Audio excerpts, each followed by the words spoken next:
Casa de Céu e Sopro, escrito por Sarah J. Maas e narrado por Beta Sinali.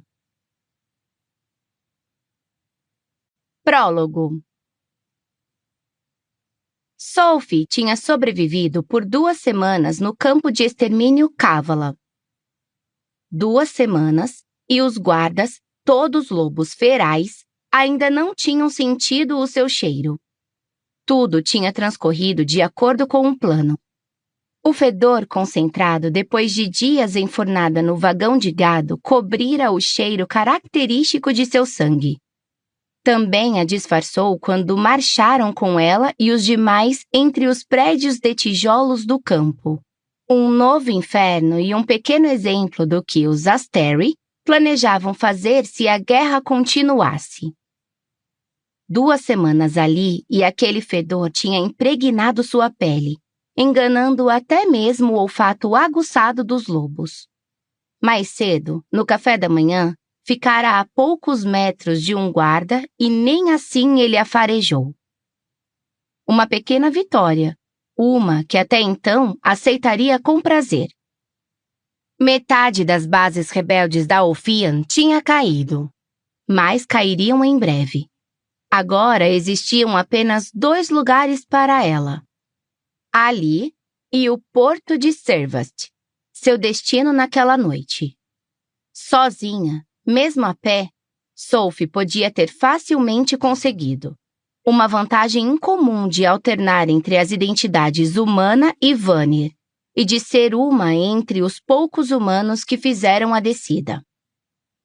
Tecnicamente, isso a tornava Vanir.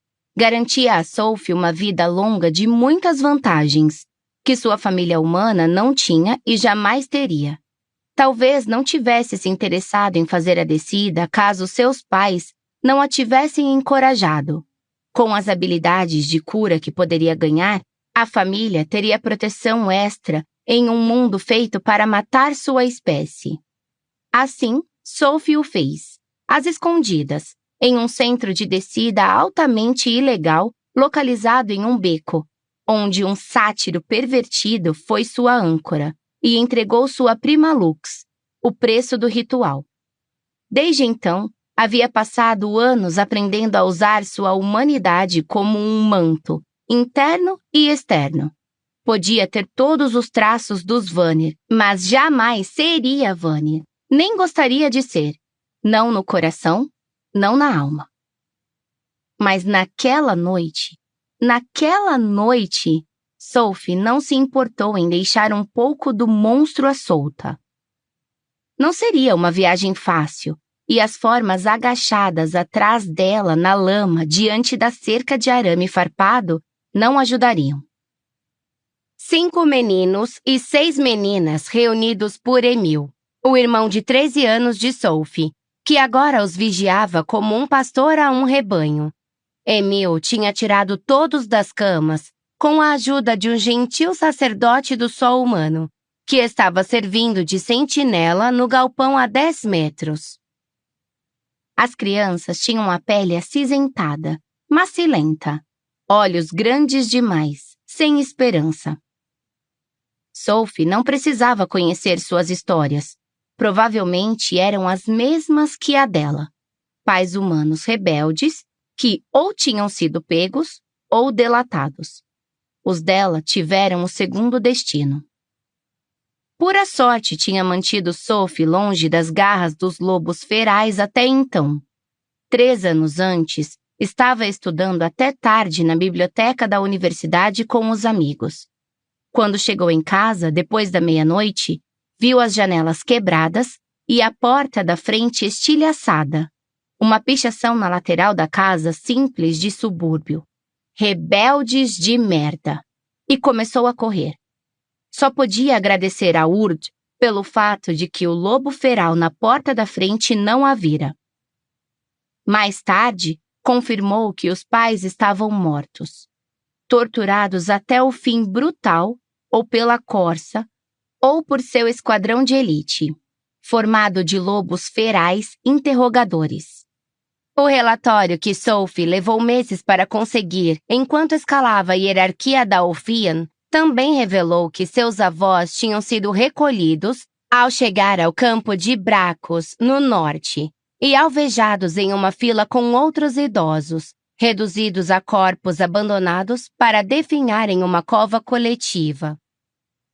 Quanto a Emil, Sophie não tinha conseguido encontrar nada sobre ele até aquele momento. Durante anos, ela trabalhou com os rebeldes da Ophian em troca de qualquer informação mínima sobre ele, sobre a própria família. Não se permitia pensar no que tinha feito em troca. A espionagem, as pessoas que matara para conseguir qualquer inteligência que a rebelião quisesse. Essas coisas pesavam em sua alma feito chumbo. Depois de tanto, finalmente tinha feito o suficiente pela Ophian para que informassem o paradeiro de Emil, enviado para Cávala e vivo, apesar de todas as adversidades. Sophie, enfim, havia conseguido a localização dele, mas convencer o comando a deixá-la ir até lá, esse tinha sido outro labirinto percorrido. No fim, foi preciso o apoio de Pipa. O comando dava ouvidos a Pipa, a fiel e fervorosa soldado deles, líder da unidade de elite Ocaso. Principalmente com as baixas que a Ophian tinha sofrido recentemente. A quase humana Sophie, por outro lado, sabia que era valiosa, mas, com o sangue Vanner nas veias, jamais confiariam completamente nela. Sophie, de vez em quando, precisava de Pipa, tanto quanto Pipa precisara de Sophie nas missões da Ocaso. A ajuda de Pipa não foi fruto de uma amizade. Sophie tinha quase certeza de que amigos não existiam na rede dos rebeldes da Ophian, mas Pipa era uma oportunista e sabia o que podia ganhar se aquela operação transcorresse com tranquilidade. As portas que se abririam para ela dentro do comando se Sophie voltasse triunfante. Uma semana depois de o comando aprovar o plano, há mais de 3 anos de sua família ter sido levada de casa, Sophie entrou em Cávala. Esperou até uma patrulha local de lobos ferais passar marchando e esbarrou de propósito neles, a apenas 1,5 quilômetros dali. Imediatamente encontraram os documentos que a incriminavam como rebelde, estrategicamente plantados em seu casaco. Não faziam ideia de que Sophie também carregava com ela, escondida na cabeça, a informação que podia muito bem ser a peça final daquela guerra contra os Asteri. O golpe que poderia dar fim à guerra. A Ophian tinha descoberto tarde demais que, antes de entrar em Cávala, Sophie havia finalmente realizado a missão para a qual tinha passado anos se preparando. Antes de ser levada, certificou-se de que Pipa e a Ophian soubessem que havia adquirido aquela informação. Agora não dariam para trás nas promessas de resgatá-los. Sophie sabia que pagaria caro por ter ido às escondidas recolher aquilo que agora estava usando como garantia. Mas esse era um problema para depois. A patrulha de lobos ferais a interrogou por 2 dias. 2 dias, e então a atirou no vagão de gado com os outros prisioneiros, convencida de que era uma tola menina humana que tinha recebido os documentos de um amante que a usara.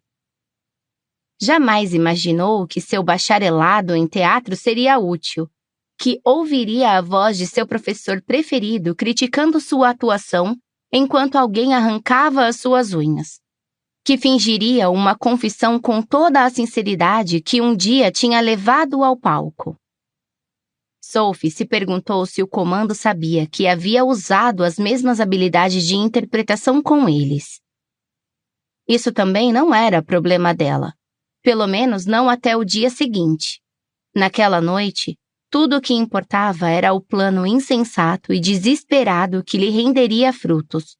Se Sophie não tivesse sido traída, se o comando não tivesse se dado conta da verdade, Um barco estaria esperando a 30 quilômetros de distância para tirar todos eles de Pangera. Olhou para as crianças que a cercavam e rezou para que o barco tivesse espaço para mais do que os 3 passageiros que alegou que chegariam.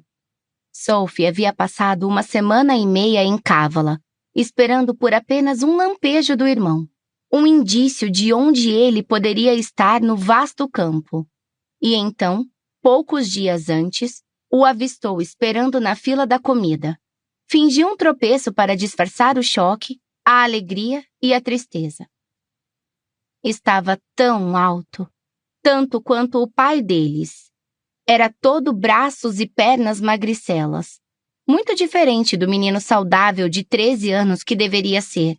O rosto, no entanto, era o mesmo com o qual ela havia crescido, embora começasse a mostrar os primeiros sinais da maturidade. No mesmo dia, havia aproveitado a oportunidade para se esgueirar até a cama dele. E apesar dos 3 anos e das incontáveis desgraças que haviam sofrido, Emil a reconheceu em um instante. Sophie o teria carregado naquele momento, caso ele não tivesse implorado à irmã que também levasse os outros. Então, 12 crianças se agachavam atrás dela. Os alarmes soariam em breve. O campo de extermínio tinha sirenes diferentes para tudo, aprendera. Para sinalizar o despertar, as refeições, inspeções aleatórias. O canto triste de um pássaro flutuou pela névoa baixa. Barra limpa. Com uma oração silenciosa de agradecimento ao sacerdote do sol e ao Deus a quem ele servia, Sophie elevou a mão mutilada até a cerca elétrica. Não olhou para as unhas que faltavam ou para as lacerações, nem mesmo sentiu como suas mãos estavam dormentes e rígidas, não quando o poder da cerca estalou através dela. Através dela, dentro dela, tornando-se ela. Tornando-se dela para ser usada como quisesse. Com um pensamento, Sophie redirecionou a energia da cerca para fora, as pontas dos dedos faiscando onde se fecharam contra o metal. O metal ficou laranja, depois vermelho, sob a sua mão. Arrastando a palma da mão para baixo, sua pele tão causticamente quente partiu o metal e o arame. Emil sussurrou aos demais para evitar que gritassem. Ainda assim, Sophie ouviu um dos meninos murmurar: "Bruxa!" Um típico medo que os humanos tinham daqueles com os dons Vanir, das fêmeas que tinham tamanho poder. Não se virou para dizer a ele que não era o poder de uma bruxa que fluía por dentro de si. Era algo muito mais raro.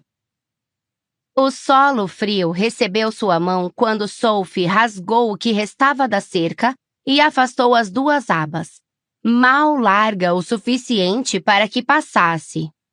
As crianças avançaram, mas ela sinalizou para que o grupo ainda não prosseguisse, observando a vasta terra adiante. A estrada que separava o acampamento das samambaias e dos pinheiros altos estava vazia, mas a ameaça viria de trás. Virou-se para as torres de vigilância nos cantos do campo, as quais abrigavam guardas com rifles de longo alcance, sempre apontados para a estrada.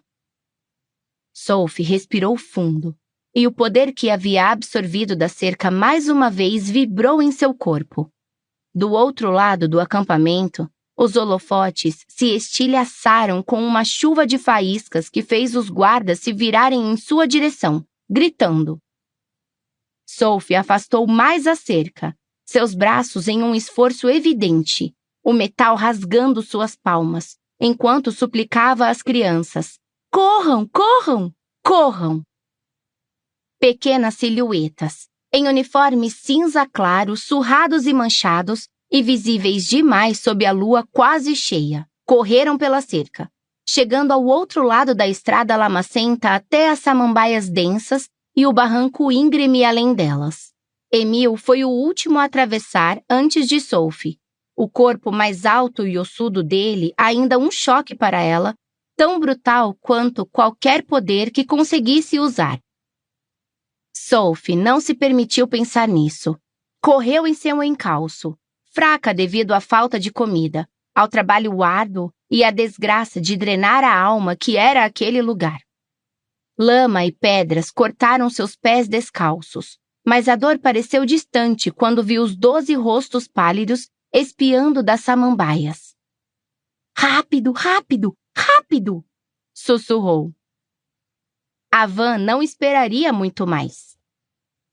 Uma das meninas cambaleou a ficar de pé, dirigindo-se para a encosta adiante. Mas Sophie a segurou pelo ombro protuberante, mantendo a menina reta conforme avançavam aos tropeços, com samambaias roçando suas pernas e raízes enroscando-se em seus pés. Mais rápidos. Precisavam ser mais rápidos. Uma sirene tocou. Essa, Sophie não tinha ouvido antes. Reconhecia o significado do guincho agudo. No entanto, fuga. Feixes de lanternas dispararam entre as árvores quando Sophie e as crianças despontaram na borda de uma colina, praticamente caindo na vala coberta de samambaias. Os lobos ferais estavam em sua forma humanoide, então.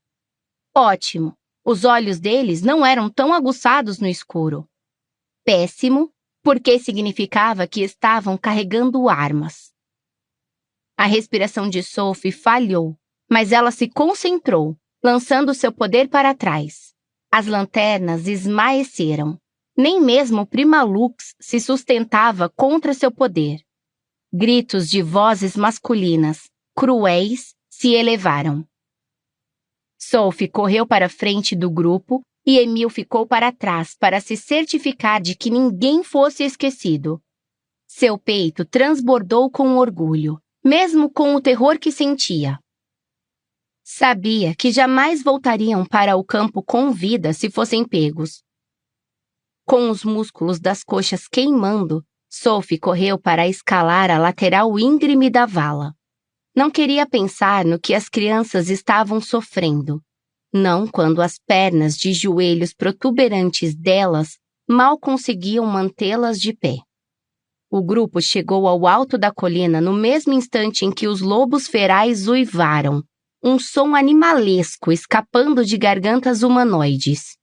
Um chamado para a caça. Pressionou as crianças para irem mais rápido. Névoa e samambaias, e árvores e pedras. Um dos meninos caiu. Sophie o carregou, concentrando-se nas mãos delicadas demais agarradas à frente de sua camisa. Rápido, rápido, rápido. E então ali estava a estrada, a van. O agente Silverbow tinha esperado.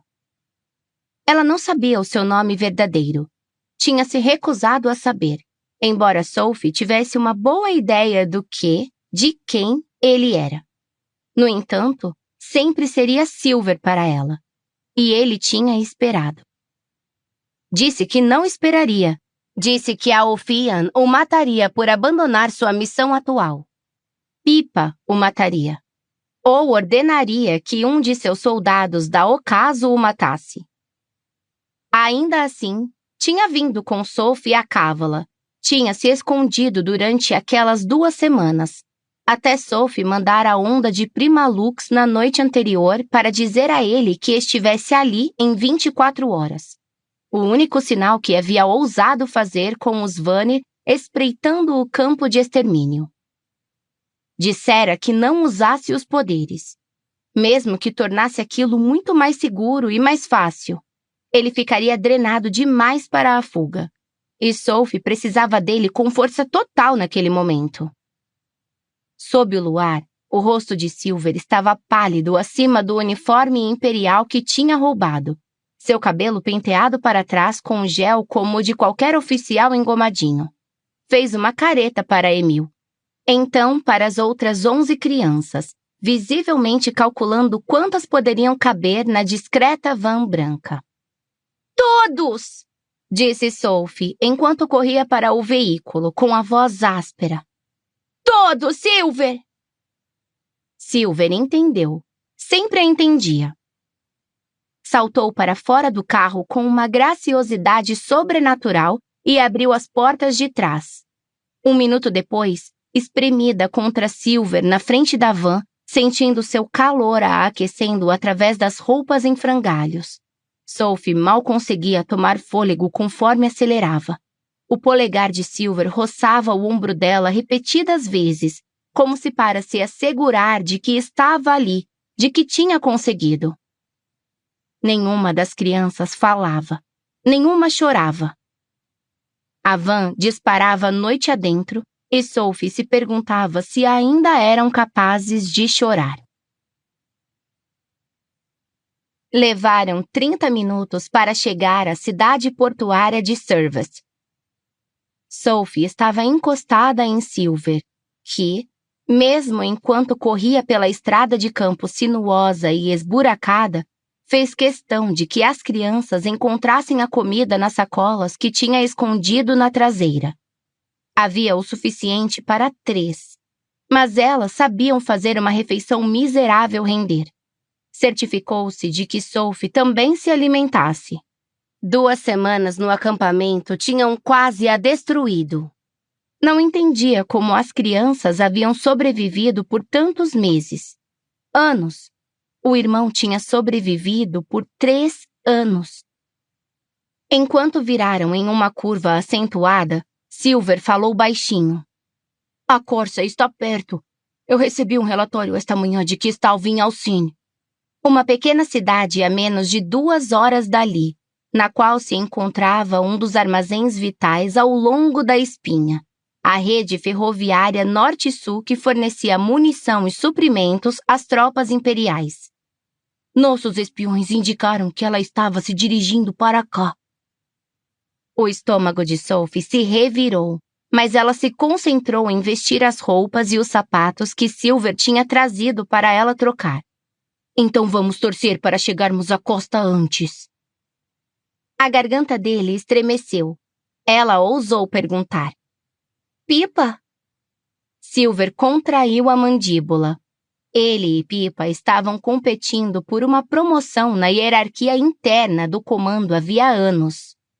Uma fanática transtornada, como Silver chamara Pipa em mais de uma ocasião, normalmente depois que seu esquadrão da Ocasso tinha liderado um ataque brutal que não deixara sobreviventes. Mas Sophie entendia a devoção de Pipa. Afinal, ela mesma tinha crescido se passando por inteiramente humana. Havia aprendido exatamente como eram tratados.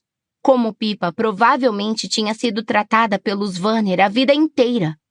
Algumas coisas, algumas experiências, Silver jamais poderia entender. Ele continuou. Nenhuma notícia ainda. É melhor ela estar onde prometeu que estaria. Suas palavras eram repletas de reprovação e desconfiança. Sophie não disse mais nada enquanto ele dirigia. Não contaria os detalhes da inteligência que havia recolhido, apesar de tudo que tinha feito e significado para ela, apesar das horas silenciosas passadas juntos, corpos e almas se fundindo. Não contaria a ninguém, não até que o comando cumprisse suas promessas.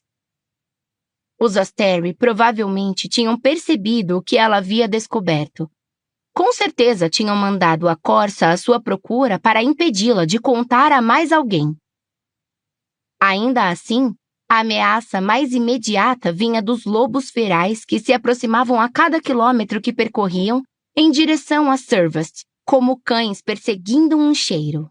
Os olhares frequentes de Silver pelo espelho retrovisor mostravam que ele também sabia disso. Talvez pudessem enfrentar alguns lobos metamorfos. Tinham feito isso antes, mas haveria mais do que somente alguns para uma fuga de Cávala. Muito mais do que poderiam enfrentar e sobreviver.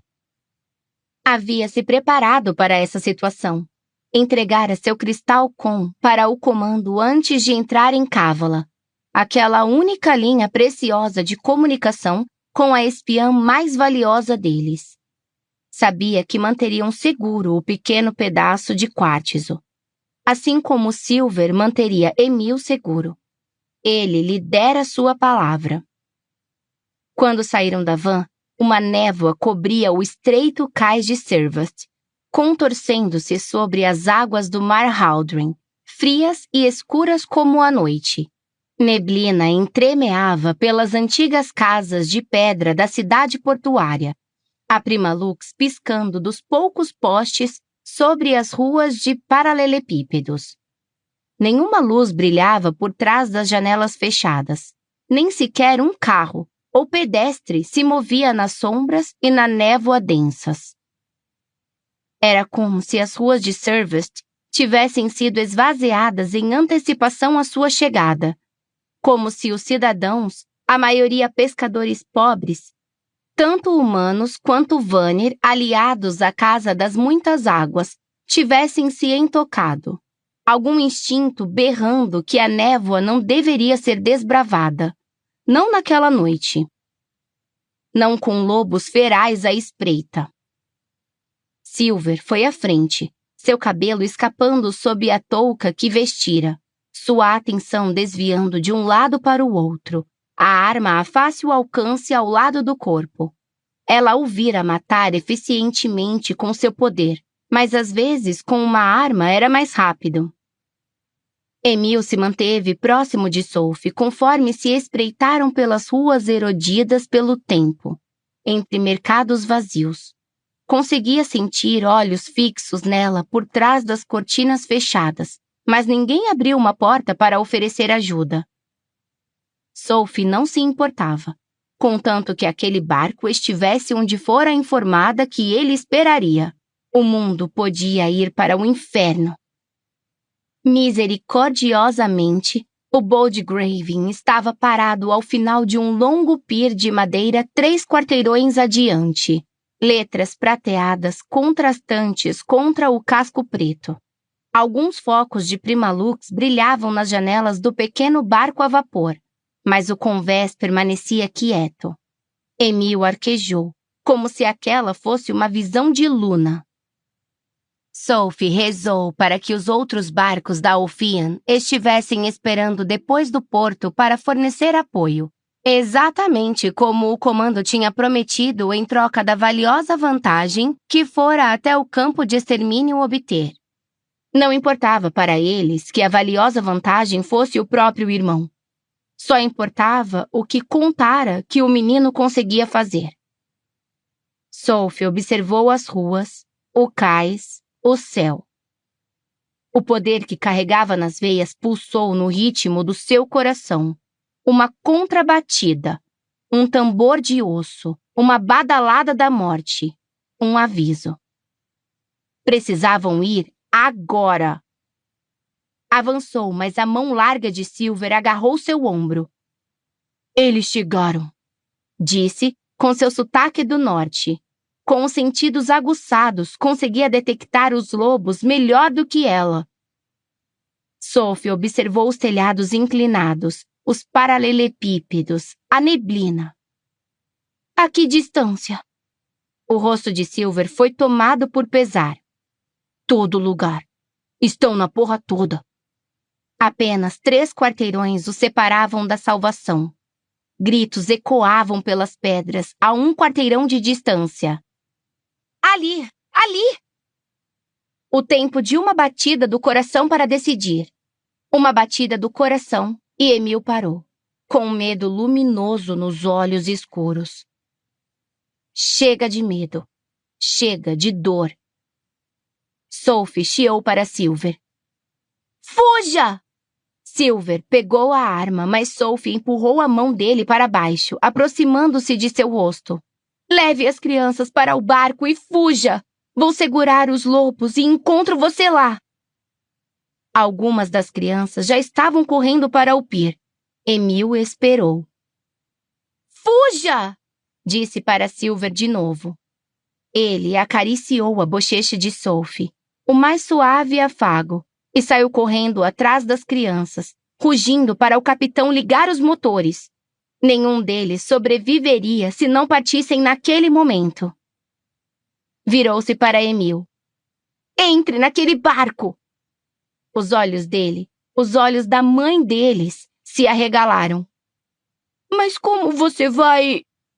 Eu prometo que vou encontrar você de novo, Emil. Lembre-se de tudo que contei a você. Vá! Quando abraçou o corpo magricela e ossudo do garoto, Sophie se permitiu inspirar uma lufada de seu cheiro, aquele que estava por baixo das camadas acre de terra e lixo de cávala.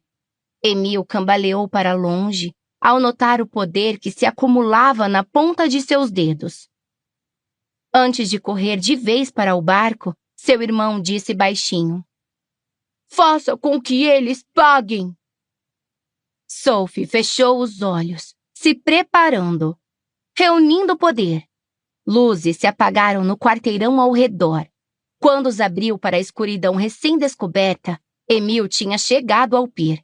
Silver esperava na rampa, chamando sob a única luz ainda acesa da rua. Seus olhares se encontraram.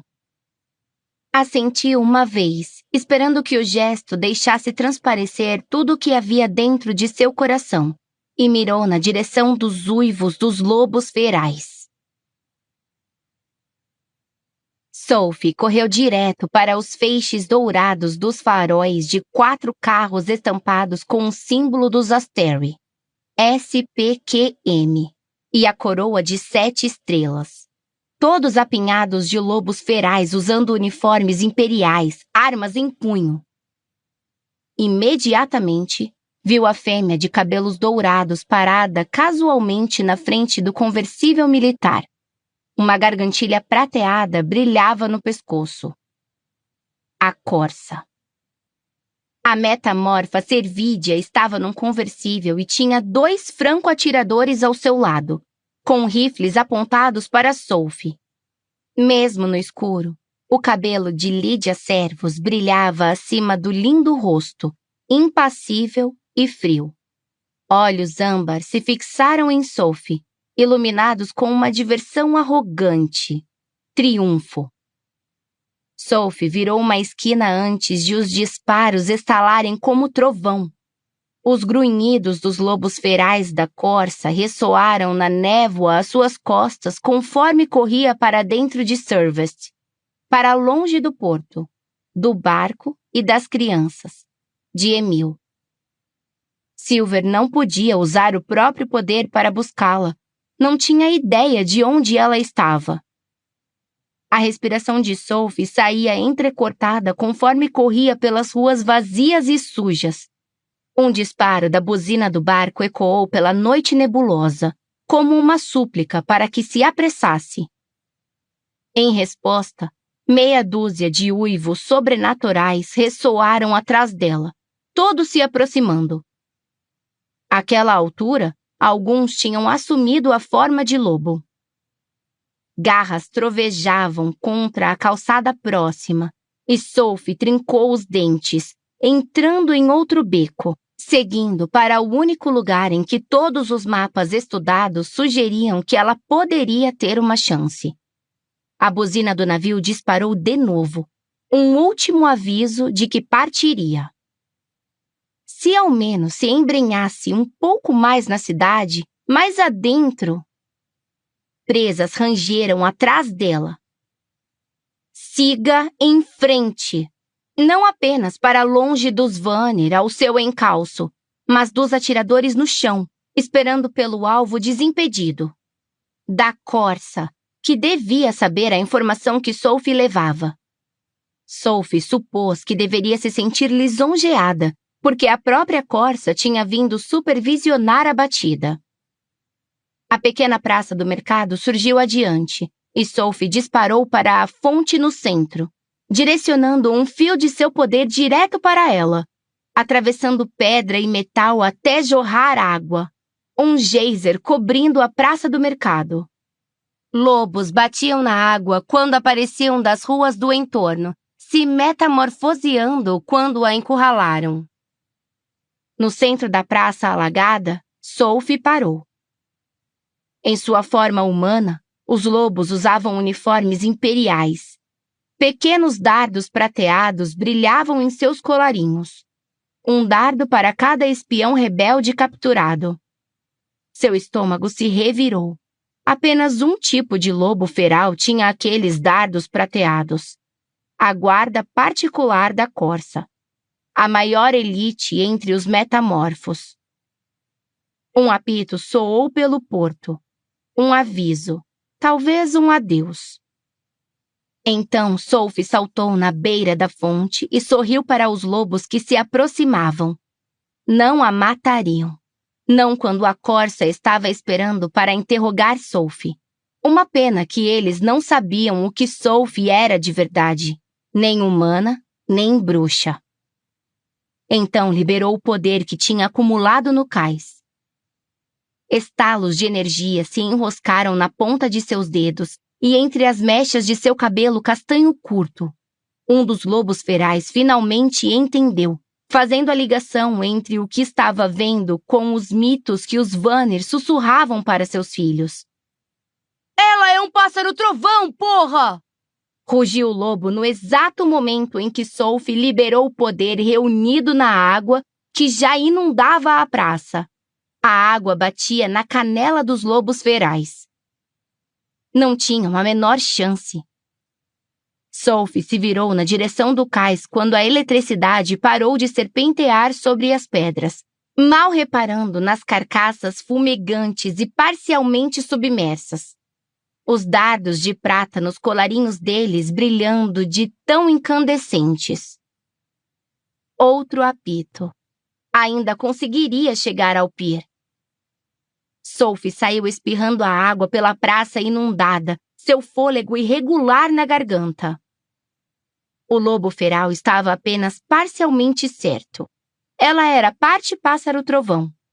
Muito antes de ser executada, sua bisavó tinha acasalado com um humano. O Dom, mais lenda do que verdade hoje em dia, tinha ressurgido em Sophie. Era por esse motivo que os rebeldes a queriam tanto. Por esse motivo que a enviavam em missões tão perigosas. Por esse motivo que Pipa havia passado a valorizá-la. Sophie tinha o cheiro característico de uma humana. Podia se passar por uma, mas em suas veias espreitava uma habilidade que podia matar qualquer um em um instante. Há muito tempo, os Asteri tinham caçado a maior parte dos pássaros-trovão, levando-os à extinção. Jamais soube como sua bisavó havia sobrevivido, mas os descendentes tinham mantido a linhagem em segredo. Ela a mantivera em segredo. Até aquele dia 3 anos antes, quando sua família foi levada e assassinada. Quando encontrou a base da Ophian mais próxima e mostrou a eles exatamente o que podia fazer. Quando, em troca, contou a eles o que queria que fizessem por ela. Sophie os odiava, quase tanto quanto odiava os Asteri e o mundo que tinham construído. Durante 3 anos, a Ophian havia mantido o paradeiro de Emil fora de seu alcance, prometendo encontrá-lo, ajudá-la a libertá-lo. Se ela pudesse fazer mais uma missão, Pipa e Silver podiam acreditar na causa, embora diferissem em seus métodos de como lutar por ela. Mas Emil sempre fora a causa de Sophie. Um mundo livre seria maravilhoso, mas o que importava se não tivesse uma família com quem compartilhá-lo? Tantas vezes, por aqueles rebeldes, ela tirara poder de cercas elétricas, de luzes e máquinas, e matara, até que sua alma estivesse em frangalhos. Costumava pensar em se desvincular da rebelião e encontrar o irmão sozinha. Mas não era espiã. Não tinha rede de contatos. Então Sophie permaneceu e secretamente montou sua própria isca para balançar diante da Ophian. Certificou-se de que soubessem a importância do que descobrira antes de entrar em Cávala. Cada vez mais rápido, impulsionava-se em direção ao cais. Se não conseguisse, Talvez houvesse uma embarcação menor que poderia pegar até o barco a vapor. Talvez simplesmente nadasse até que estivesse perto o suficiente para que Silver a visse e facilmente a alcançasse com seu poder. Passava por casas quase aos pedaços e ruas irregulares, névoa flutuando em véus. O trecho do pier de madeira entre Sophie e o barco a vapor que se afastava estava livre. Correu até lá. Conseguia distinguir Silver no convés do Boldgraven, monitorando sua chegada. Mas por que não usava o poder para chegar até ela? Alguns metros à frente, viu a mão pressionada ao ombro ensanguentado dele. Que Katona tivesse piedade.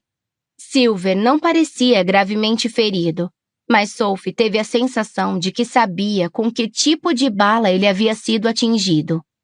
Uma bala com um núcleo de pedra gorziana que sufocava a magia. Seu poder estava inutilizável. E se um franco-atirador tinha atingido Silver no barco, Sophie parou subitamente. O conversível estava estacionado nas sombras da construção do outro lado do cais. A corça ainda estava recostada como uma rainha. Um atirador ao seu lado com o rifle apontado para Sophie. Para onde o segundo tinha ido, ela não sabia. Apenas aquele importava. Aquele e o seu rifle. Estava provavelmente abarrotado de balas de gorziana. Eles a derrubariam em segundos. Os olhos dourados da corça brilhavam como carvão em brasa na escuridão. Sophie mediu a distância até o fim do pier. Conseguia ver a corda que Silver tinha lançado, se afastando a cada centímetro que o Boldgraven roncava em direção ao mar aberto. A corça inclinou a cabeça, um gesto de desafio. Uma voz enganosamente calma deslizou entre os lábios vermelhos. Você é mais rápida do que uma bala, pássaro trovão? Sophie não parou para trocar provocações. Tão ágil quanto uma corrente de ar pelos fiordes de sua terra natal, disparou pelo cais. Sabia que o rifle do franco-atirador a acompanhava. O fim do cais e o porto escuro adiante pairavam à frente. O rifle estalou. O rugido de Silver partiu à noite antes que Sophie atingisse as tábuas de madeira, farpas cortando seu rosto. O impacto ricocheteando por um olho. Dor irradiou pela coxa direita, o rastro de pele dilacerada e osso estilhaçado, tão violenta que roubou até mesmo o grito de seus pulmões. O urro de Silver cessou abruptamente, e então ele gritou para o capitão. Vá! Vá! Vá! Vá! Deitada de bruços, com o rosto colado no cais, Sophie sabia que o estado era ruim. Levantou a cabeça, engolindo o grito de dor, sangue escorrendo do nariz. O zumbido abafado da energia de um barco ômega ondulou através dela, mesmo antes de Sophie enxergar as luzes que se aproximavam sob a superfície do porto. 4 submersíveis imperiais de guerra convergiam como tubarões sobre o Boldgraven. Pipa Spetsus estava a bordo da nave rebelde Ojai. O mar Haldren uma extensão escura em sua volta. À distância, os focos de Primalux das cidades ao longo da costa norte de Pangera brilhavam como estrelas douradas. Mas a atenção dela permanecia fixa no brilho de Servest, na pequena luz velejando em direção a eles. O Boldgraven partiu na hora combinada. Pipa pressionou a mão com firmeza sobre a armadura fria e dura que cobria seu peito, bem acima da insígnia do sol poente da unidade da Ocaso. Não perderia aquele último fôlego de alívio. Não até que visse Sophie. Até que tivesse deixado em segurança todas as vantagens que Sophie carregava consigo. O menino e a informação. e então demonstraria a Sophie como o comando se sentia a respeito de ser manipulado. O agente Silverball, aquele desgraçado arrogante, tinha seguido a mulher que ele amava. Sabia que a vantagem que Sophie trazia pouco significava para o homem. Tolo. Entretanto, a possibilidade da informação que Sophie alegava ter passado anos reunindo secretamente para a Ophian, até mesmo Silverball iria querer aquilo. O capitão Richmond colocou-se ao seu lado. Reporte, ela ordenou. Ele aprendera do jeito mais difícil a não lhe desobedecer. Aprendera exatamente quem no comando a apoiava, quem causaria o inferno por ela, monitorando a embarcação que se aproximava. Richmond disse: Fizemos contato por rádio. Sua gente não está naquele barco. Pipa congelou. O irmão? O menino está lá. E mais 11 crianças de Cávala. Sulphur e Nast ficou para trás para ganhar tempo para eles. Sinto muito. Sinto muito. Pipa havia perdido a conta de quantas vezes tinha ouvido essa porra de expressão. Naquele momento, no entanto, Emil tinha entrado no barco. Será que ganhar o menino valia a perda de Sophie? Era a aposta que tinham feito ao sequer permitirem que Sophie entrasse em Cávala. Possivelmente perder um bem valioso na busca para obter outro. Mas isso foi antes de Sophie ter partido, e então ter informado a eles, logo antes de entrar no acampamento, que havia conseguido informação vital sobre o inimigo. Perder Sophie agora, com aquela informação crucial em jogo... Sibilou para o capitão. Eu quero... O marinheiro humano saiu pela porta de vidro da ponte de comando, a pele estranhamente pálida sob o luar. Olhou para o capitão, então para a Pipa, sem saber a quem se reportar. O Boldgraven tem 4 ômegas atrás dele e estão se aproximando rápido. O agente Silverball foi atingido no ombro por uma bala de gorziana. O sangue de Pipa gelou.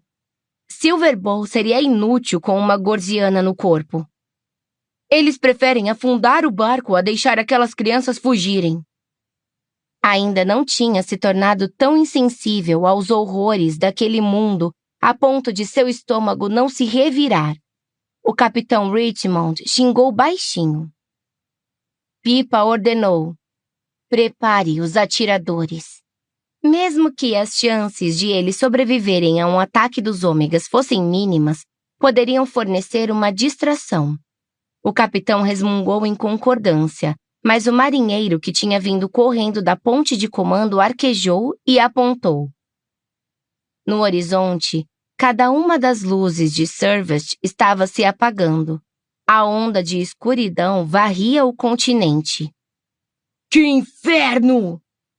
Inferno não, murmurou Pipa quando o blackout se espalhou. Sophie. Ou... Os olhos dela se semicerraram no Boldgraven. Pipa correu para a ponte de comando para visualizar melhor o cenário. Chegou, ofegante, com Richmond ao seu lado, a tempo de ver o Boldgraven disparando na direção deles.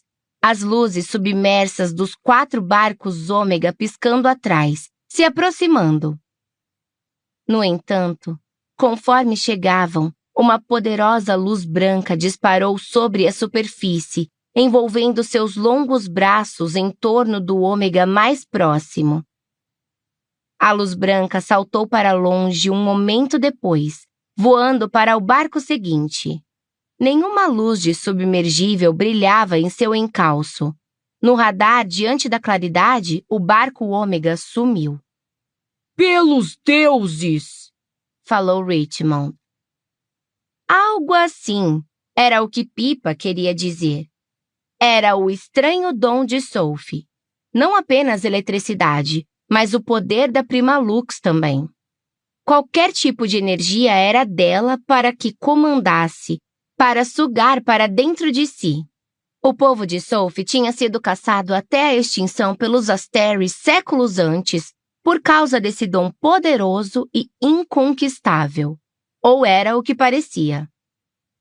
Mas agora só havia 2 deles. Sophie tinha dito que os poderes de seu irmão faziam os dela parecerem risíveis. Poderes que naquele momento Pippa testemunhava conforme a luz saltava do segundo barco. Outro blackout, disparando para o terceiro quase imediatamente. Não conseguia discernir sinais de Emil no convés do Boldgraven, mas ele só podia estar ali. O que pode derrubar um ômega sem torpedos? Murmurou um dos marinheiros. Mais perto agora, a luz varria a superfície até o terceiro barco. E, mesmo à distância, Pippa conseguia ver o núcleo de longos e luminosos tendões ondulando dele, como asas. Um anjo, sussurrou alguém. Pippa debochou internamente. Não havia anjos entre os poucos Vanir na Ophian.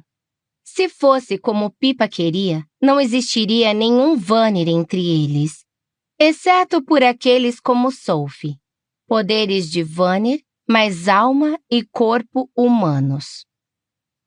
Emil era uma grande aquisição para a rebelião. O comando ficaria realmente satisfeito.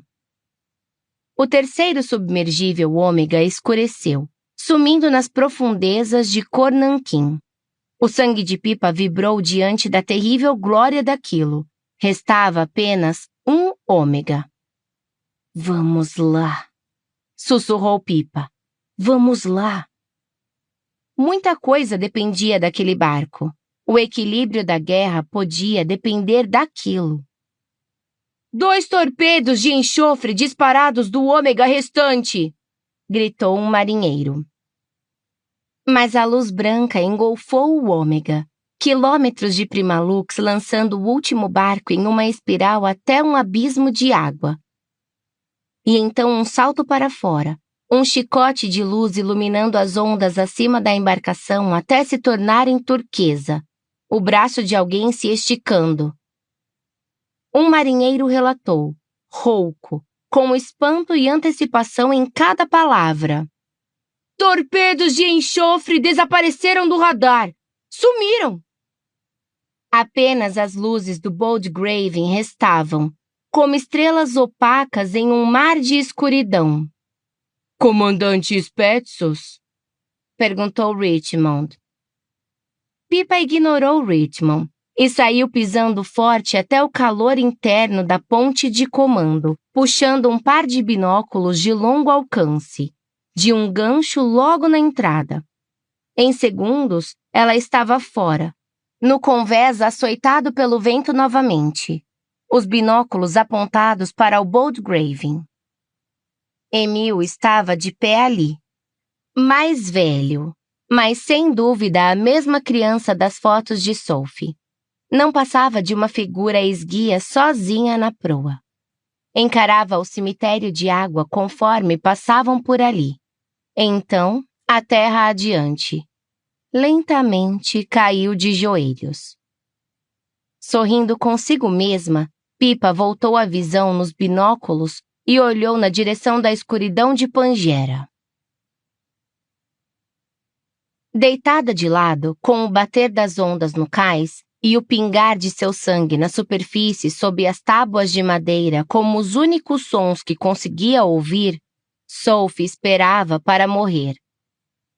O braço estava pendurado da ponta do cais conforme o Boldgraven velejava na direção daquelas luzes salvadoras no mar, na direção de Pippa, que havia trazido navios de guerra para guiar o Boldgraven em segurança. Provavelmente para garantir que Sophie estivesse nele, junto com Emil. Mas Pippa tinha vindo mesmo assim. A Ophian tinha vindo. Lágrimas escorriam por suas bochechas até as tábuas de madeira. Tudo doía. Sabia que isso aconteceria se forçasse demais, exigisse poder demais, como havia feito naquela noite. A Primalux sempre doía muito mais do que a eletricidade. Queimava suas entranhas mesmo que a deixasse desejando mais de seu poder magnífico. Era por isso que evitava usá-la tanto quanto possível. Por isso que a ideia de Emil tinha sido tão atraente para o comando, para Pipa e seu esquadrão da ocaso. Não restava nada dentro de si, nenhuma faísca de poder, e ninguém viria salvá-la. Passos ecoaram no cais, chacoalhando seu corpo. Sophie mordeu o lábio inferior contra a dor lancinante. Botas pretas lustrosas pararam a centímetros de seu nariz. Sophie voltou seu olho ileso para cima. O rosto pálido da corça se virou para baixo. "Menina levada", disse a corça com aquela voz grave. "Eletrocutando meus lobos ferais?" Percorreu Sophie com os olhos âmbar. "Que poder notável você tem! E que poder notável seu irmão tem, naufragando meus barcos ômega. Parece que todas as lendas sobre seu tipo são verdadeiras." Sophie não disse nada. A torturadora de espiões sorriu sutilmente. "Diga para quem você passou a informação, e eu vou sair deste cais e deixar você viver. Vou deixar que veja seu querido irmãozinho." Sophie respondeu, entre os lábios enrijecidos. "Ninguém." A corça apenas disse: "Vamos dar uma volta, Sophie Renast." Os lobos ferais enfiaram Sophie em um barco discreto.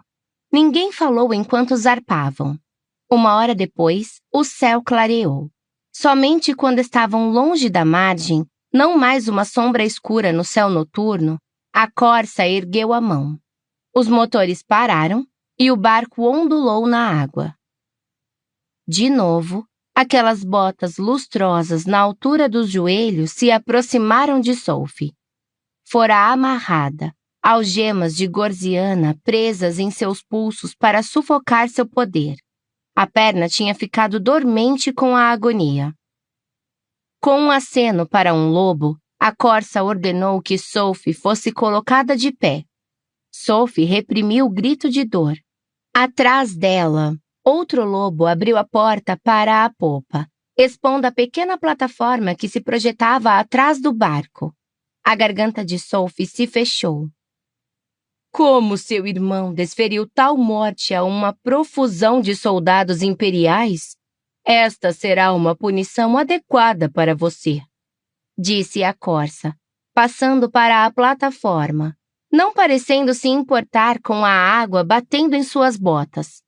Tirou uma pequena pedra branca do bolso, erguendo-a para Sophie ver. Então a atirou na água. E observou com seus olhos aguçados de Vanner conforme caía mais e mais na escuridão de Nanquim. A essa profundidade, você provavelmente vai se afogar antes de chegar ao leito do mar. Observou. O cabelo dourado balançando sobre o rosto imperioso. Enfiou as mãos nos bolsos conforme os lobos se ajoelharam diante dos pés de Sophie e os amarraram com correntes presas a blocos de chumbo. Vou perguntar de novo, disse a corça, inclinando a cabeça, a gargantilha prateada brilhando no pescoço. Com quem você compartilhou a informação que coletou antes de entrar em Cávala? Sophie sentiu a dor de suas unhas ausentes. Viu os rostos naquele acampamento. O povo que tinha deixado para trás. Sua causa havia sido Emil, mas a Ophian estava certa de muitas formas. Uma pequena parte tinha ficado feliz por matar pela Ophian, por lutar por aquelas pessoas. Continuaria lutando por elas, por Emil, disse entre dentes. Já falei. Ninguém. Muito bem, então. A corça apontou para a água. Você sabe como isso termina. Sophie manteve a expressão neutra para esconder o choque diante de sua sorte, um último presente de Solas. Aparentemente, nem mesmo a corça era tão esperta quanto acreditava ser. Ofereceu uma morte rápida e horrível, mas que não era nada em comparação à tortura infinita que Sophie esperava. Coloquem ela na plataforma. Um lobo feral, um macho corpulento e de cabelos pretos, protestou, dizendo com escárnio: Nós vamos arrancar dela. Murdoch, o segundo no comando da corça, quase tão temido quanto sua comandante, principalmente por seus dons particulares. A corça nem mesmo olhou para o macho. Não vamos perder tempo com isso. Ela diz que não contou a ninguém e estou disposta a acreditar. Um lento sorriso se abria em seus lábios. Então a informação vai morrer com ela. Foi tudo que a corça precisou dizer. Os lobos empurraram Sophie para a plataforma. Engoliu um grito diante da onda de dor que percorreu sua coxa. Água gélida subiu, encharcando suas roupas, queimando-a e anestesiando-a ao mesmo tempo. Sophie não conseguia parar de tremer. Tentou se lembrar do beijo do ar, do cheiro do mar, do céu cinza antes do alvorecer que estava a apenas minutos de acontecer. Jamais veria outro dia raiar. Sophie havia subestimado a beleza e a simplicidade da vida. Como queria ter aproveitado mais, cada momento. A metamorfa Servídea se aproximou. Alguma última palavra? Emil tinha fugido. Era tudo o que importava. Ele seria mantido a salvo agora. Sophie deu um sorriso torto para a corça. Vá para o inferno! As mãos cheias de garras de Murdoch a empurraram da plataforma. A água gélida atingiu Sophie como uma explosão de bomba, e então o chumbo em seus pés agarrou tudo o que ela era e o que poderia ter sido, e a puxou para baixo. A corça ficou de pé, um fantasma no meio do mar Haldren, assistindo a Sophie Renast ser envolvida pelo abraço de Odinas. Parte 1. O desfiladeiro. 1. Para uma terça-noite no balé da cidade da lua crescente, o teatro estava incomumente lotado. A visão das multidões apinhando o saguão, bebendo, conversando e socializando, encheu Bryce Quinlan de uma alegria e um orgulho silenciosos. Só havia um motivo para o teatro estar tão lotado naquela noite. Com sua audição feérica, Bryce podia jurar ter ouvido as centenas de vozes ao seu redor sussurrando: Juniper Andrômeda! A estrela da noite. Mesmo com a multidão, um ar de reverência silenciosa e serenidade enchia o lugar, como um templo. Bryce teve a sensação arrepiante de que as várias estátuas antigas dos deuses flanqueando o extenso saguão a vigiavam. Ou talvez fosse o casal de metamorfos mais velhos, de pé ao lado de uma estátua reclinada de Katona, a deusa da terra, nua e à espera do abraço de seu amante, Solas. Os metamorfos, de um tipo de felino grande, pelo cheiro deles, e ricos pelos relógios e joias, descaradamente a devoravam com os olhos. Bryce ofereceu a eles um sorriso insípido de lábios fechados. Alguma variação disso tinha acontecido quase todo dia desde o ataque na última primavera.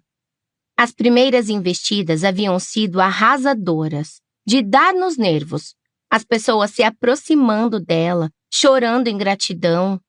Agora simplesmente a encaravam. Bryce não culpava as pessoas que queriam falar com ela, que precisavam falar com ela. A cidade tinha sido curada por ela, mas o povo...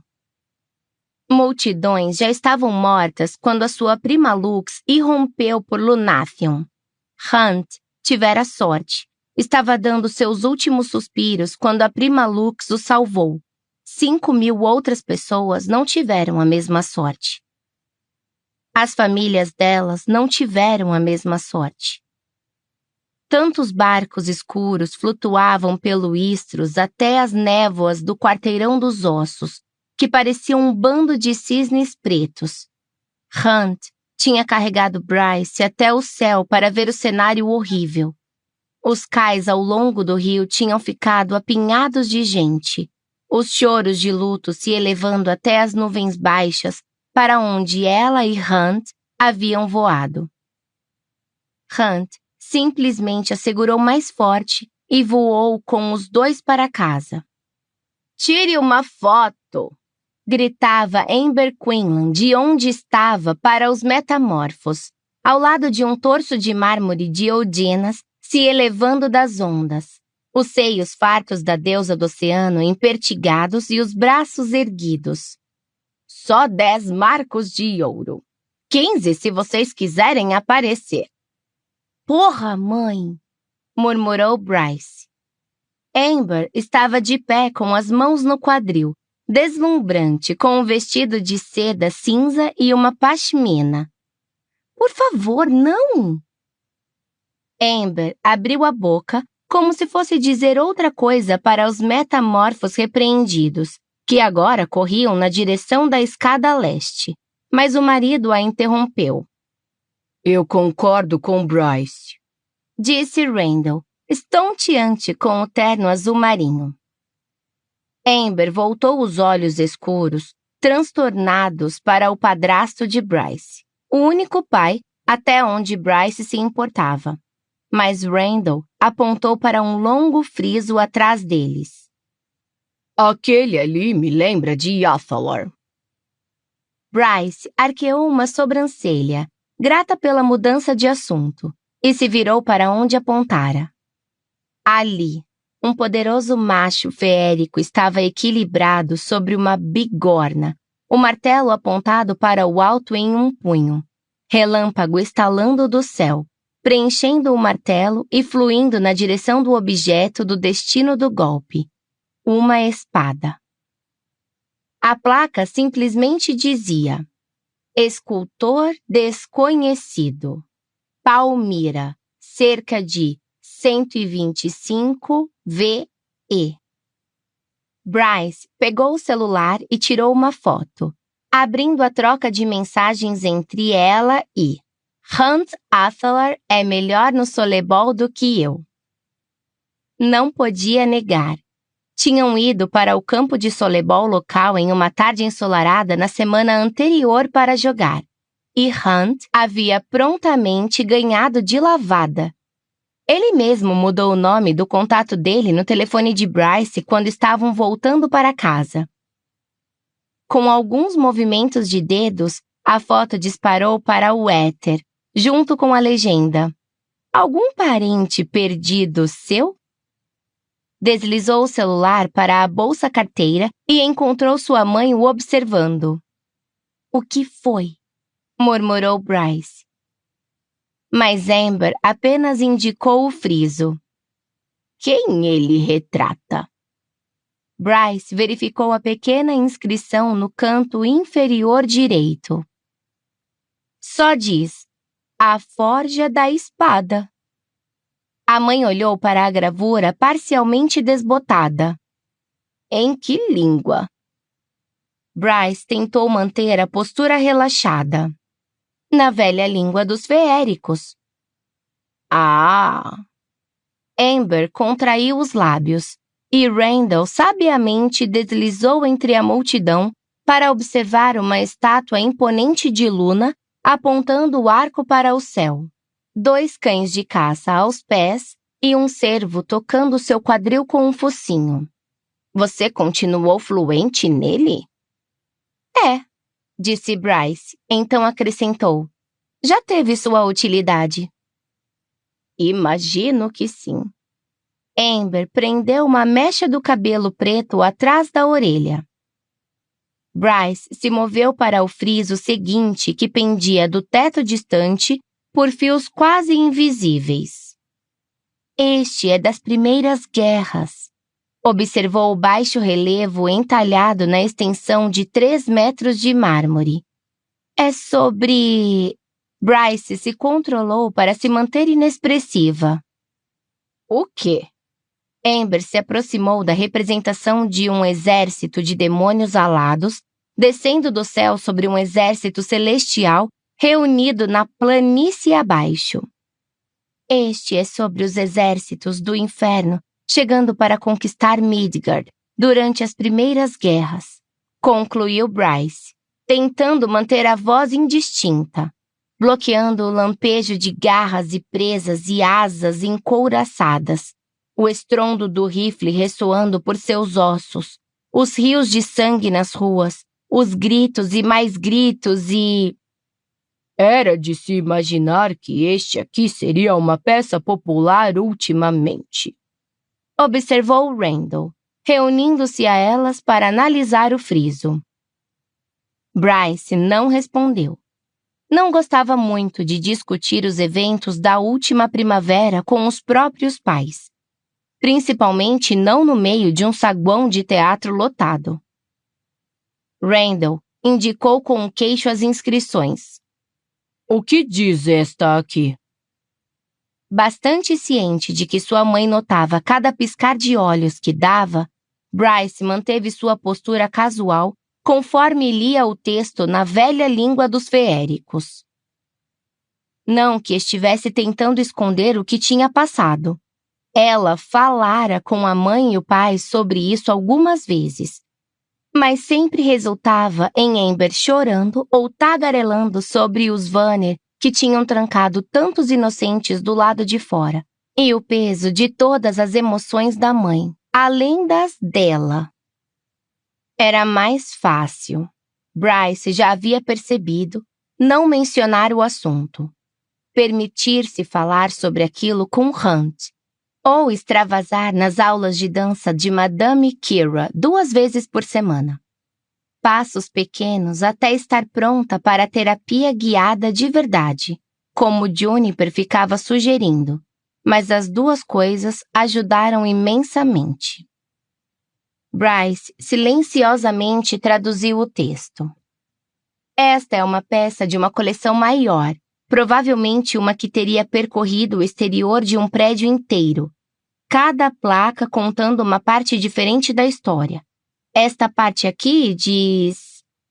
E assim os 7 príncipes do inferno contemplaram Midgard com inveja e liberaram suas hordas profanas sobre nossos exércitos unidos. Aparentemente, nada mudou em 15.000 anos, disse Amber, sombras ofuscando seus olhos. Bryce manteve a boca fechada. Jamais havia contado à mãe sobre o príncipe Aidas, sobre como ele a ajudara 2 vezes até então, e que não parecera ciente dos planos sombrios do próprio irmão. Se a mãe soubesse que havia se mancomunado com o 5º príncipe do inferno, precisariam redefinir o conceito de ataque de nervos. Mas então Amber disse... Você não poderia arrumar um emprego aqui? Indicou com a mão a grandiosa entrada do BCLC, as exibições de arte em constante mudança no saguão e em alguns dos outros andares. Você é qualificada. Isso teria sido perfeito. Não tinham vagas. Era verdade, e não queria usar o status de princesa para conseguir uma. Ela queria trabalhar em um lugar como o departamento de arte do BCLC por mérito próprio. O emprego dela nos arquivos feéricos, bem, definitivamente o tinha conseguido porque a viam como uma princesa feérica, mas de alguma forma não era igual. Não queria trabalhar lá tanto assim. Você pelo menos tentou. Mãe... disse Bryce, o tom mais incisivo. Bryce... Senhoras, disse Randall, brincalhão, tentando quebrar a tensão crescente entre as duas. Bryce sorriu como agradecimento a ele, mas conseguiu ver sua mãe franzindo o senho.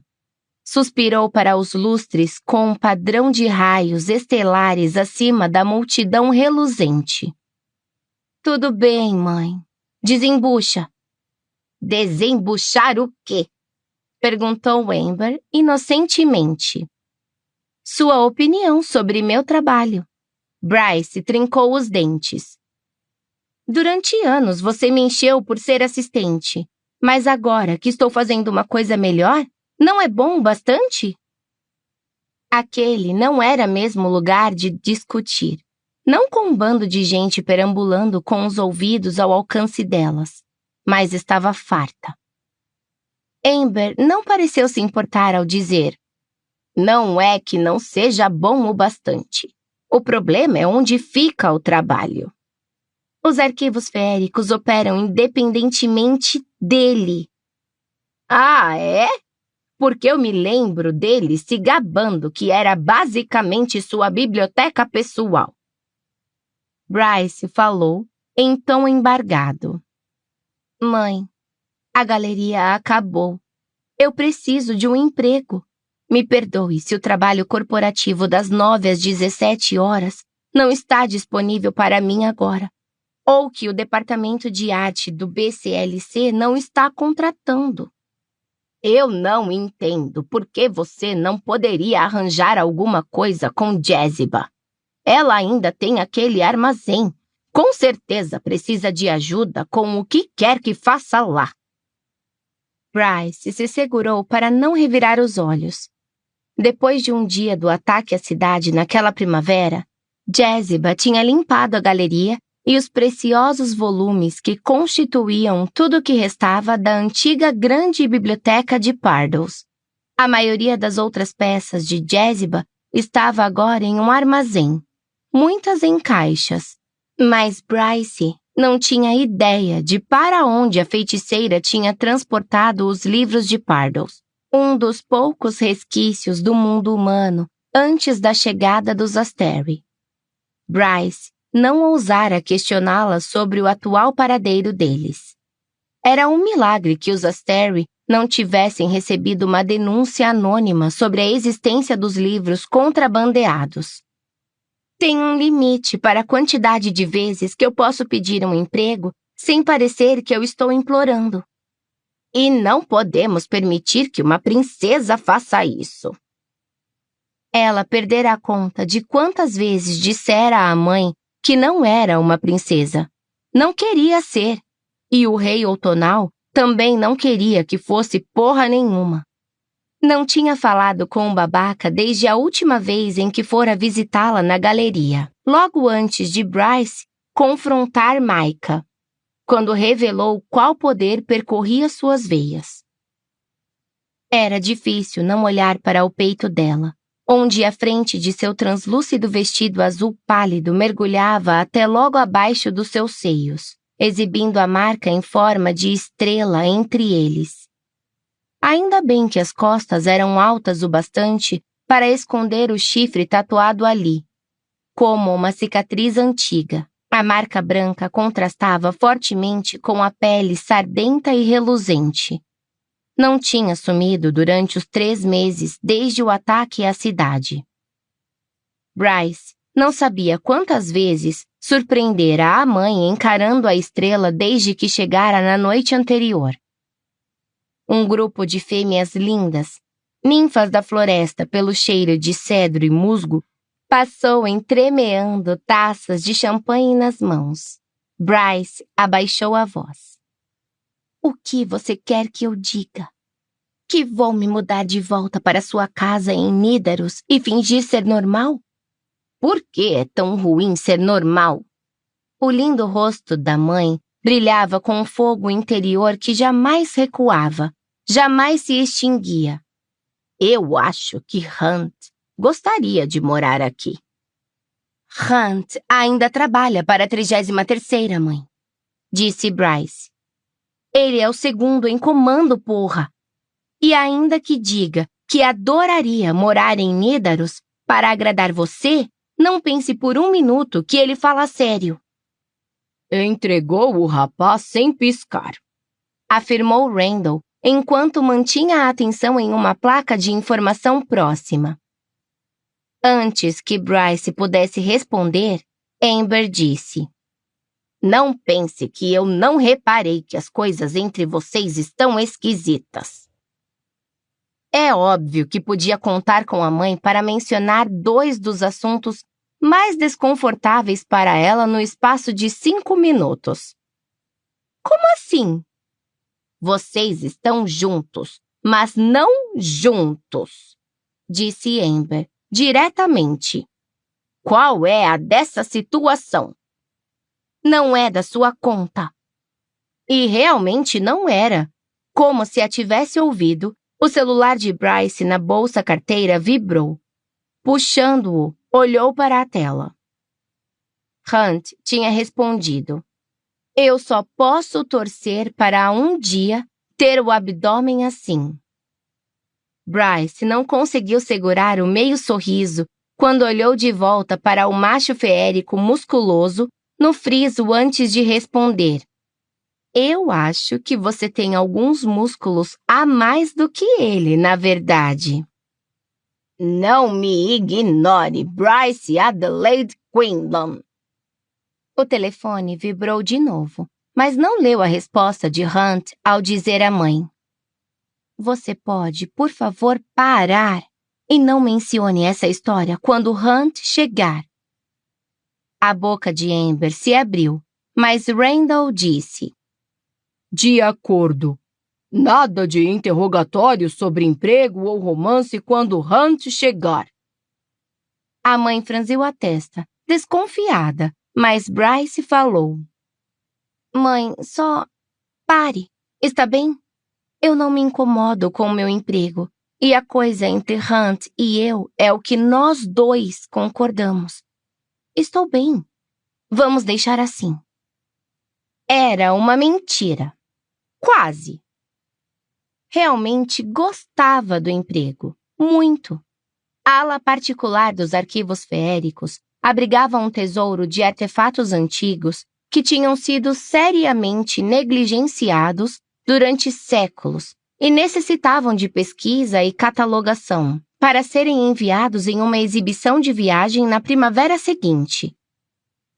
Fazia o próprio horário, respondia apenas ao chefe de pesquisa, um metamorfo coruja, um dos raros funcionários não feéricos que só trabalhava do pôr ao nascer do sol, então quase não se viam. No entanto, a pior parte de seu dia era entrar no amplo complexo pelos prédios principais, onde as sentinelas a admiravam. Algumas até mesmo se curvavam. E então precisava passar pelo átrio, onde os bibliotecários e visitantes também tendiam a encará-la.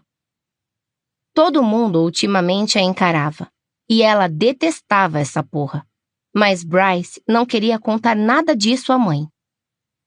Amber falou: Tudo bem. Você sabe que eu só me preocupo. Alguma coisa no peito de Bryce se suavizou. Eu sei, mãe. Eu sei. Lutou para encontrar as palavras. Realmente ajuda a saber que eu posso me mudar de volta para casa se eu quiser. Mas não no momento. É justo. Intrometeu-se Randall, dando a Amber um olhar significativo antes de passar o braço por sua cintura e guiá-la na direção de outro friso do outro lado do saguão do teatro. Bryce usou a distração dos pais para pegar o telefone e percebeu que Hunt tinha mandado 2 mensagens. Quer contar meus músculos abdominais quando voltarmos do balé? O estômago dela se revirou. Bryce nunca se sentiu tão grata por seus pais possuírem um olfato humano quando seus dedos se contraíram dentro do sapato. Hunt tinha acrescentado: Chego em 5 minutos, aliás. A Isaiah me segurou com um caso novo. Mandou um polegar para cima Então respondeu: Por favor, chegue aqui agora. Eu acabei de passar por um interrogatório por causa do meu emprego e de você. Hunt respondeu imediatamente, e Bryce leu conforme acompanhava os pais devagar até onde observavam o friso. O que tem eu? Bryce, chamou a mãe, apontando para o friso diante dela. Veja este. É Gigi. Bryce tirou os olhos do celular e sorriu. Valente guerreiro, geleia geladinha. Ali, pendurada na parede, estava uma representação de um Pégaso. Embora não um Pégaso unicórnio, como o brinquedo de infância de Bryce, avançando para a batalha. Uma figura de armadura, o capacete escondendo qualquer feição distinta. Montava a besta, espada erguida. Bryce tirou uma foto e mandou para Hunt. GG, das primeiras guerras, se apresentando para o serviço. Estava prestes a responder ao O que tem eu? De Hunt, quando sua mãe disse: Diga a Hunt que pare de flertar com você e ande logo. Bryce fez uma careta para a mãe e guardou o telefone. Tantas coisas mudaram desde a revelação de sua ascendência como filha do rei outonal e uma herdeira estrelada. Pessoas admirando Bryce. O chapéu e o óculos que agora usava na rua para conseguir algum nível de anonimato, o emprego nos arquivos feéricos. Mas não a sua mãe. Ela tinha permanecido a mesma. Bryce não conseguia decidir se isso era um conforto ou um incômodo. Ao entrar no camarote particular da Seção dos Anjos do teatro, os camarotes à esquerda do palco, um nível acima do chão, Bryce sorriu na direção da pesada cortina dourada que bloqueava a vista do palco. Apenas 10 minutos restavam até que o espetáculo começasse. Até que o mundo pudesse ver como Juniper era absurdamente talentosa. Amber se ajeitou graciosamente em uma das cadeiras de veludo vermelho na frente do camarote, Randall reivindicando o assento ao lado. A mãe de Bryce não sorriu, considerando que os camarotes feéricos reais ocupavam a ala diante deles. Bryce não a culpava. E considerando que muitos dos nobres reluzentes e cheios de joias estavam encarando Bryce, era um milagre que Amber ainda não tivesse mostrado o dedo do meio para eles. Randall assoviou para os assentos privilegiados quando olhou por cima do parapeito dourado. Bela vista! O ar atrás de Bryce ficou elétrico, zunindo e com vida. Os pelos de seus braços se arrepiaram. Uma voz masculina soou do vestíbulo. Um benefício de se ter asas. Ninguém quer se sentar atrás de você. Bryce tinha desenvolvido uma consciência aguçada da presença de Hunt, como sentir o relâmpago no vento. Só precisava entrar em uma sala e ela sabia se estava ali só por aquela descarga de poder em seu corpo, como se sua magia, seu sangue reagissem ao dele. Bryce viu Hunt de pé à porta, já ajustando a gravata preta em volta do pescoço. Simplesmente cacete. Estava de terno preto e camisa branca, ambos ajustados ao corpo musculoso e poderoso. O efeito era devastador. Acrescentando as asas cinza que emolduravam tudo, Bryce se perdia. Hunt deu um risinho sarcástico dissimulado, mas assentiu para Randall. Você se arruma direitinho, cara. Desculpem pelo atraso. Bryce mal conseguiu ouvir a resposta do pai enquanto observava o verdadeiro banquete Malarim diante dela. Hunt tinha cortado o cabelo mais curto no mês anterior. Não curto demais, pois fizera uma intervenção com o cabeleireiro antes que o macho Drake conseguisse cortar todas aquelas lindas mechas, mas se fora o cabelo na altura dos ombros. O estilo mais curto combinava com ele, mesmo sendo um choque encontrar seu cabelo perfeitamente cortado na altura da nuca semanas depois. Com apenas algumas mechas da frente ainda rebeldes o suficiente para despontar pelo buraco no chapéu de solebol dele. Naquela noite, no entanto, penteara o cabelo até domá-lo, deixando Fim da amostra do audiolivro. Caso queira ouvir inteiro, entre em contato pelo QR Code na tela. O Grupo Gilmore é apenas R$ 14 por mês e você tem acesso a todos os audiolivros do canal.